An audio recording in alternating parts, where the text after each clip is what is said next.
साथियों नमस्कार, मैं बलबीर सिंह कौरव।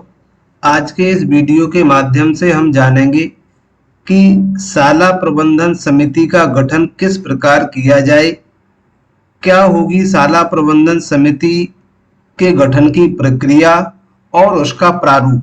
तो इसके बारे में हम विस्तृत रूप से जानेंगे।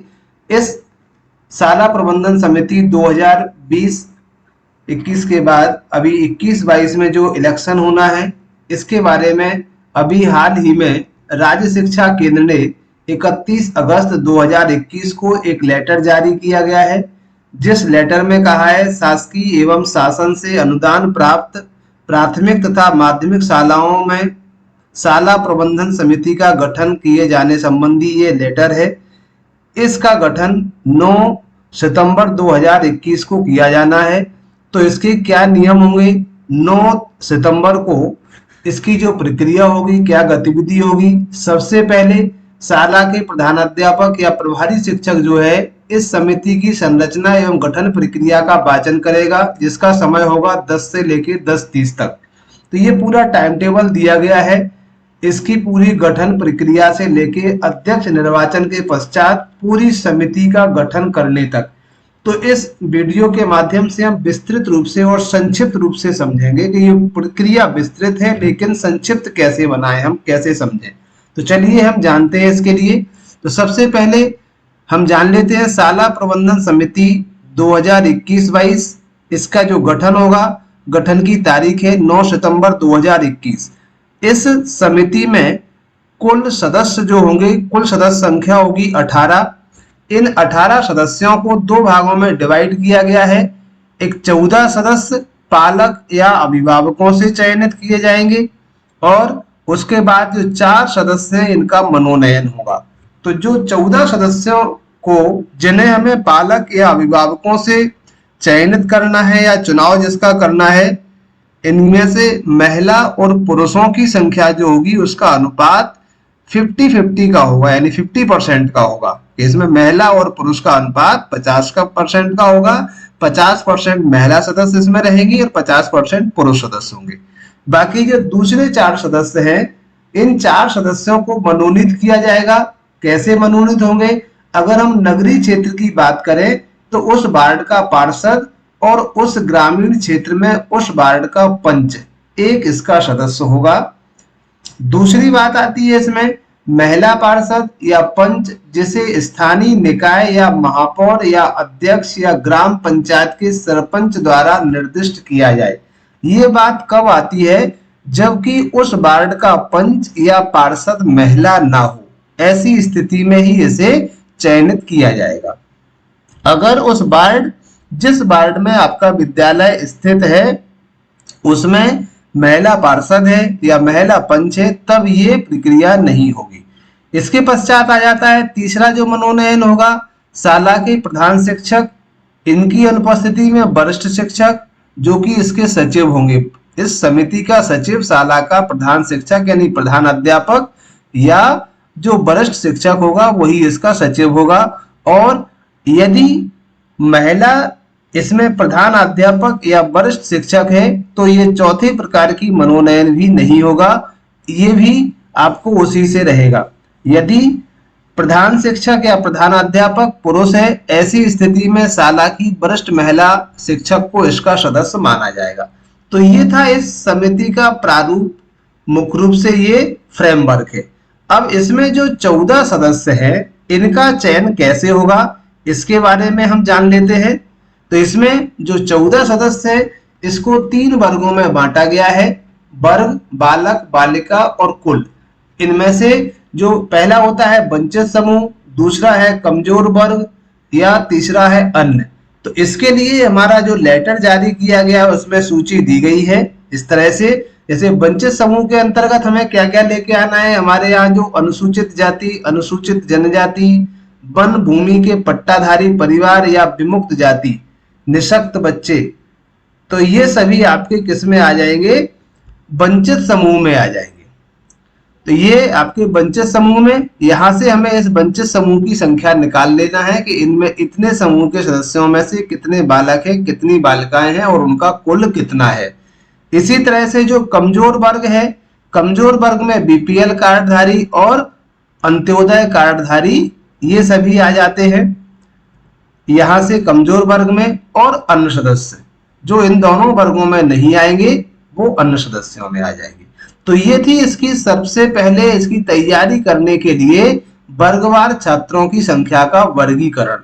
जब हम वर्गवार छात्रों की संख्या का वर्गीकरण कर लेंगे तो जिस छात्र के संख्या इसमें ज्यादा है उनके पालकों का वेटेज भी उतना ही ज्यादा होगा, पालकों की संख्या भी उतनी ही रहेगी। तो हम पालकों की संख्या को किस तरह से निकालते हैं, इसका फॉर्मूला है, इस फॉर्मूला को हम देखते हैं। इसके फॉर्मूला के लिए जो पालक या अभिभावकों की संख्या ज्ञात करना है, कैसे करेंगे कि जो संबंधित वर्ग है पालकों या अभिभावकों की संख्या निकालने के लिए संबंधित वर्ग की संख्या इंटू 100 अपॉन साला में दर्ज कुल बच्चे।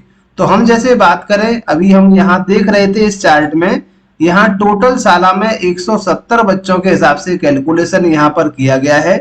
तो टोटल जो दर्ज बच्चे हैं वो 170 है। इनमें से अगर हम पहले एक वंचित समूह की बात करते हैं तो वंचित समूह में इनकी टोटल संख्या थी 80। इसमें 80 यहाँ देख लेते हैं हम, 35 बालक और 45 बालिकाएं, टोटल संख्या है 80।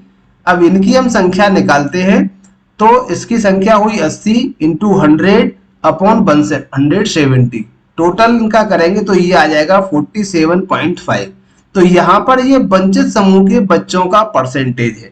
अब वंचित समूह के बच्चों का परसेंटेज के हिसाब से अगर हम देखें कि इन 14 सदस्यों में से कितने सदस्य इसके होंगे, तो 14 सदस्यों में से इनकी सदस्य संख्या निकालने के लिए हम देखते हैं तो 40, टोटल संख्या कितनी है सदस्यों की 14, तो वो 14 आ जाता है। परसेंटेज कितना आया, तो वो परसेंटेज 47.5 आ जाता है अपॉन 100। अगर इनको हम सॉल्व करेंगे तो ये आ जाएगा 6.58। अब 6.58 में हम यहाँ कुछ नहीं करेंगे, जैसे राउंड फिगर में लेंगे तो टोटल संख्या आ जाती है 7, यानी वंचित समूह के सदस्यों की संख्या आ जाएगी 7। तो इस तरह से बालकों की संख्या कम थी तो 3 आ जाएंगे इसके पुरुष और 4 आ जाएंगी महिलाएं, यानी बालक और बालिका की जगह यहाँ पुरुष और महिला सदस्य लिखेंगे। तो बालक की संख्या के आधार पर महिला सदस्य और बालकों की संख्या के आधार पर पुरुष सदस्य आएंगे। इसका चार्ट भी इसमें दिया गया है और कुल सदस्य जो आएंगे वो 7 होंगे इसमें। नेक्स्ट हम कमजोर वर्ग, इसी तरह से हम अन्य वर्गों की संख्या के सदस्यों को भी निकाल सकते हैं। जब हम इनको निकाल लेंगे इसके पश्चात सचिव के द्वारा जो विगत सत्र का रिजल्ट है उनमें से ए ग्रेड प्राप्त किया हो ऐसे बच्चों के पालक या अभिभावकों के 7 नाम लॉटरी से निकालेंगे, जो हम सबसे पहले वंचित समूह के पालक होंगे। इसके पश्चात इसी प्रकार कमजोर वर्ग और अन्य वर्ग के ए ग्रेड के पालकों की महिला पालक अभिभावकों की लॉटरी को पहले हम निकालेंगे। जब महिला पालकों के अभिभावकों की लॉटरी निकल जाएगी उसके पश्चात पुरुष पालकों के अभिभावकों की लॉटरी को निकालेंगे।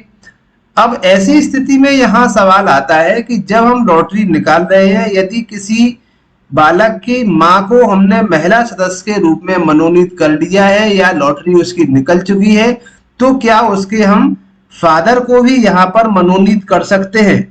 तो ऐसी स्थिति में उन बच्चों के पालकों पर यानी पिता के नाम पर कोई विचार नहीं किया जाएगा जिनकी माँ का चयन हमारे यहाँ पूर्व से हो चुका है।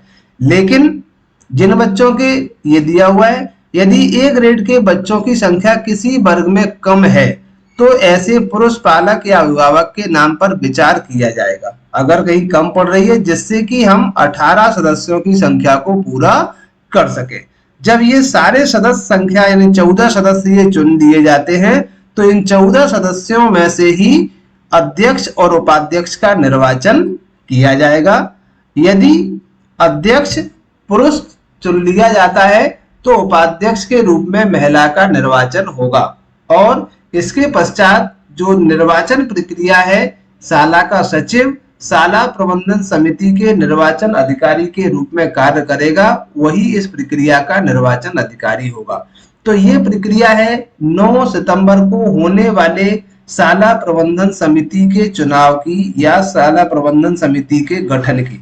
ये जो गठन प्रक्रिया होना है 1 से लेके 8 तक के विद्यालयों के लिए है ऐसे विद्यालय, प्राथमिक और माध्यमिक ऐसे विद्यालय जो कि एक साला एक परिसर के अंतर्गत हाई स्कूल या हायर सेकेंडरी के साथ संचालित होते हैं, उनके लिए शाला प्रबंधन गठित करने की प्रक्रिया के लिए पृथक से आदेश जारी किया जाएगा।